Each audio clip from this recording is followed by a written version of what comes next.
Probably you have been into soap making or you just want to start soap making. I want you to watch this video to the very end, because no matter how knowledgeable you think you are, there will be some point in your life in soap making production that you will meet people who will want to make you to doubt what you think you know. It is not that you don't know it, but they will come up with different things. So I especially made this for an elderly woman who believe at soap must be slimy. Like, she believe if your soap is not drawing like what you are seeing here, it is not a perfect liquid soap. I've tried to convince her, but she seemed not to be convinced, so I used to make her own specially for her.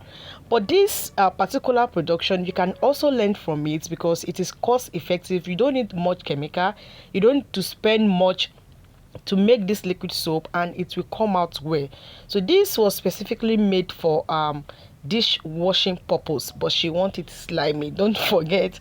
So guys, we need to learn more at some point. No matter what you think you know, you will come across people that you make it to sit down and question what you know. So this is the total quantity of water we are going to use for our production. I am going to use just 2.5 liters of water. So if you want to use this formula for your own general production, please, you can use between 2.5 to 4 liters depending on how thick or light you want it to be. So the first chemical we are going to measure is our caustic soda. So I'm going to use just 10 grams of caustic soda for 2.5 liters production, just 10 grams. So after measuring the 10 grams, I would take like 200 ml of water from the total quantity of water I poured in the bowl earlier. I'll put my caustic soda into it, stir it and set it aside, and allow it to not only dissolve but cool down. Please do not use your caustic soda when it is hot. Don't use it when it is hot.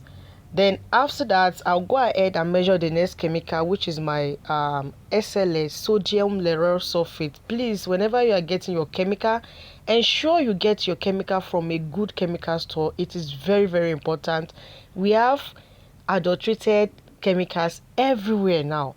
So even if you have 20 of other chemicals that are original and just one is adulterated or it has expired, it will affect your production. So right here, I am going to measure my SLS, the quantity of SLS I need for this production. And for my SLS, I'm going to use just 50 grams of SLS. So I've seen some videos online where they will just start the production, they won't dissolve any chemical, they will start adding everything. Oh my goodness, do not try that. Some of these chemicals are very corrosive and they can explode if you don't use them the way you are supposed to use them. Please don't rush, always follow the right step. So after measuring my SLS rice, I'll go ahead and take 500 ml of water, still from the 2.5 liters measured earlier. I will pour my SLS rice into it. Make sure your nose is covered because SLS chokes. Please don't put your nose close to this. Make sure your nose is well covered and make sure you work in an open environment. Please, if you're asthmatic, ensure you don't put your nose close to this. I'm begging you, it chokes. So you pour it into the water, you stir and also set aside while we move on to the other things. If today is your first time of coming across my channel, you are mostly welcome. Please do well to join this wonderful family by hitting the subscribe button and put on your notification bell.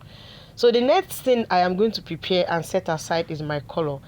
However, I want to mix two colors together to get a particular shade of green.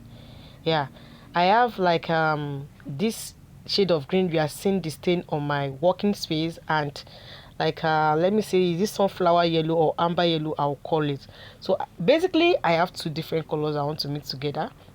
So when you get your color, you can just try to mix things up. Sometimes in the process of mixing up, you discover that some of these colors are not even they can't mix together. Some might be water soluble while the other might be oil soluble. So make sure you dissolve your color. Even if you are not mixing colors together, dissolve your colors separately. Do not add it directly to your production. If you mistakenly add oil soluble color into liquid soap production, you might have yourself to blame. So I've added the first color into my water, then I will dissolve the second one before mixing the two together To all my returning subscribers, I sincerely love and appreciate you. Thank you for always coming back to watch my video. Thank you for not giving up on me. Without you, there's no Lady T. Please don't forget to like and share this video with your loved ones. I love you so much and I really appreciate you.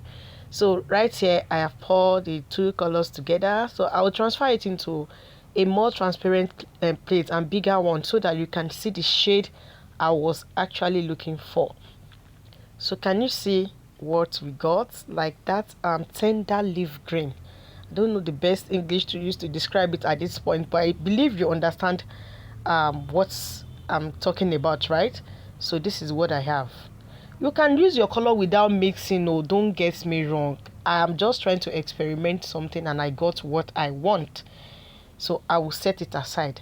Now let's go back to our caustic soda. Can you see how clear our caustic soda it is? And it's cool already. It's not hot again. You need it not only dissolve but totally cool, please. Then this is our SLS too. There is no need for you to rush any of your chemicals. If you do it anyhow, you get anyhow results.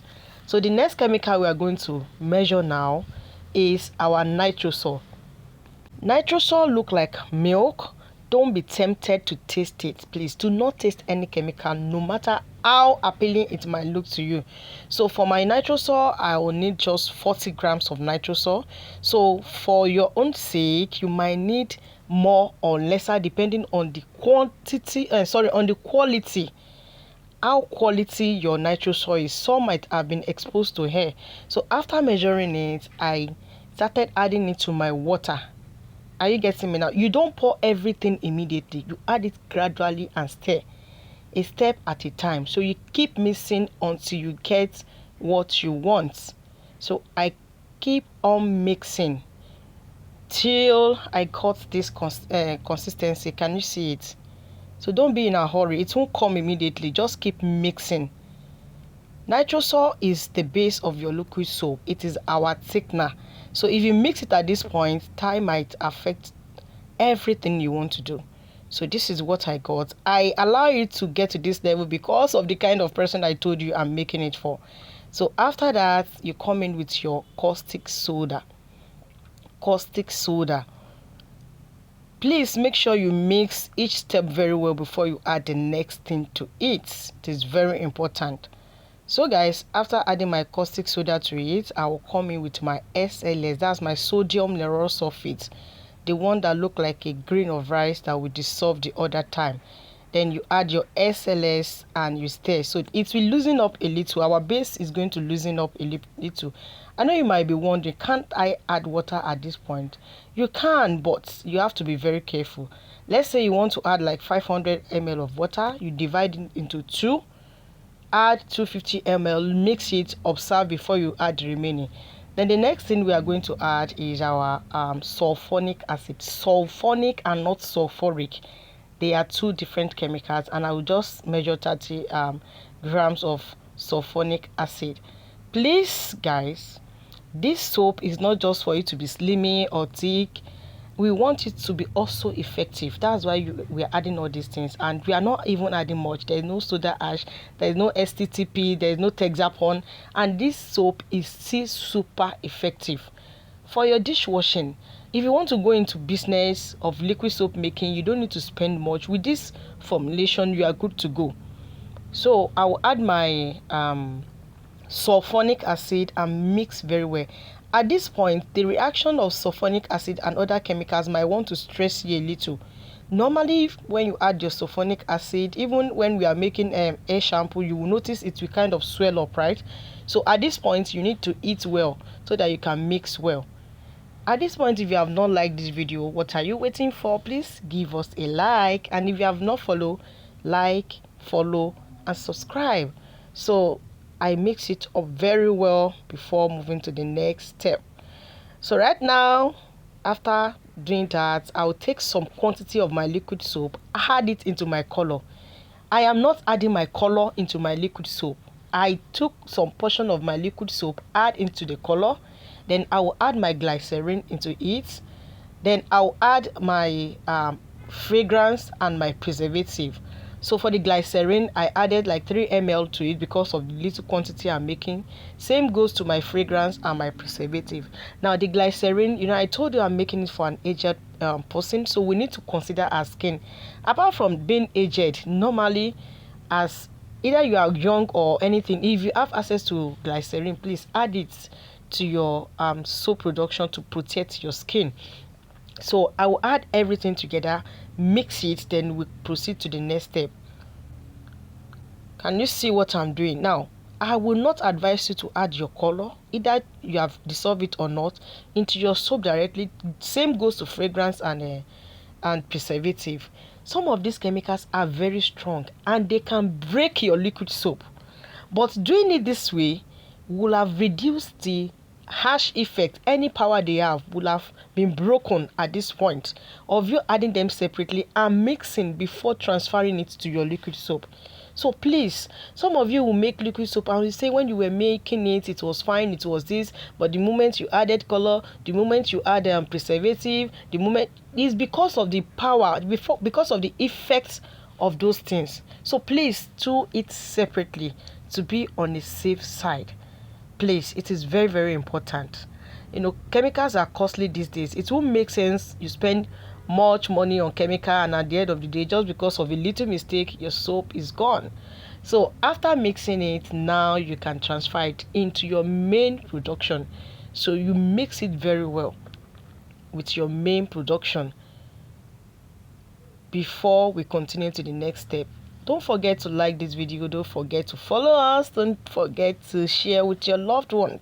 So you mix and keep and allow it to settle before we come back and check what our soap look like. Don't forget what my grandma wants as specification, right?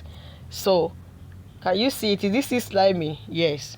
So guys, after keeping this soap for like 12 hours, this is the outcome of my grandma soap. It looks so beautiful, guys. Can you see the face? Is grandma soap slimy? Yes. Is it effective? Yes. It cleanses so well. So well. That one I can tell you. Thank you so much, guys, for watching this video to this very end. Don't forget to like and share this video with your loved ones. See you in my next tutorial. Bye.